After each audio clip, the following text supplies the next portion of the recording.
मुंबई अहमदाबाद महामार्गावरील सातिवली येथे ट्रेलर डिवायडरला ओलांडून टेम्पोला जोरदार धडक देत पलटी झाला असल्याची घटना बुधवारी सकाळी 11च्या सुमारास घडली आहे। या घटनेत 2 जण गंभीर जखमी झाले आहेत।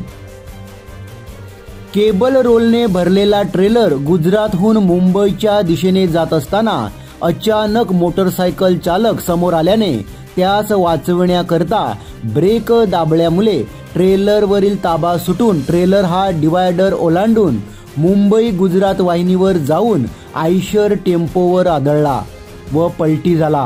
या अपघातात ट्रेलरमधील केबल रोल रोडवरती पडले होते। सदर अपघातात दोन्ही वाहनांच्या चालकांना गंभीर दुखापत झाली आहे। या घटनेची माहिती मिळताच चिंचोटी महामार्ग वाहतूक पोलीस व वालीव पोलीस स्टेशन अंतर्गत सातिवली बीटचे अंमलदार यांनी घटनास्थळी दाखल होत पुढील कार्यवाही केली। दरम्यान जखमींना रुग्णवाहिकेद्वारे हॉस्पिटलमध्ये दाखल करण्यात आला आहे। अपघातातील वाहने क्रेनच्या साहाय्याने बाजूला करून दोन्ही बाजूंची वाहतूक सुरळीत करण्यात आली।